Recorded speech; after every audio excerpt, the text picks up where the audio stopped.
పెసరపప్పు కిచిడి తయారు చేయడానికి కావాల్సిన ఐటమ్స్ ఏంటో ఇప్పుడు చూద్దాం. పెసరపప్పు అరకప్పు, బియ్యం 1 కప్పు, ఉల్లిపాయ ముక్కలు అరకప్పు, తరిగిన పచ్చిమిరపకాయలు 3, తరిగిన టొమాటోలు 3, అల్లం వెల్లుల్లి పేస్ట్ 1 టీ స్పూన్, నెయ్యి 2 టేబుల్ స్పూన్లు, వేయించిన డ్రై ఫ్రూట్స్ కొద్దిగా, కొత్తిమీర కొద్దిగా, ఉప్పు తగినంత, నూనె 4 టేబుల్ స్పూన్లు. పెసరపప్పు వేయించాలండి, బ్రౌనిష్ వచ్చేదాకా వేయించాలి.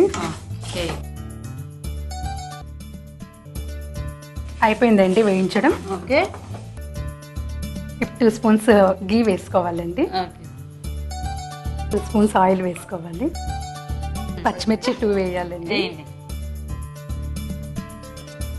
పచ్చిమిర్చి వేగిందండి, ఆనియన్స్ వేయాలి తర్వాత.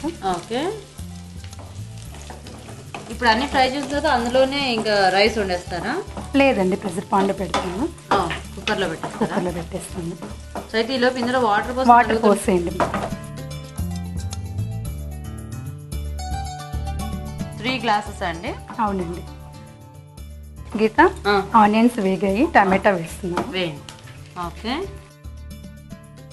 ఉల్లిపాయ టమాటా కొంచెం వేగాలండి. అల్లం వెల్లుల్లి పేస్ట్.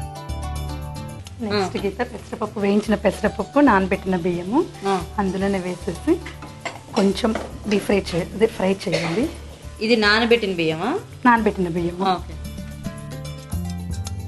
ఈ నీళ్లు మరిగినట్టున్నాయి. అయిపోయింది, అది అయిపోయిందండి. అదంతా ఇందులో వేయాలండి. సో ఎన్ని విజిల్స్ రావాలి? 3 విజిల్స్ అండి. 3 విజిల్స్. చూద్దామా? చూద్దామండి. అయిపోయింది. ప్రెషర్ అంతా వెళ్ళిపోయింది, చక్కగా తీసేద్దామా? ఫస్ట్ కొద్దిగా కొత్తిమీర వేసేసి సర్వింగ్ బౌల్లోకి తీసుకోవటమే. ఓకే,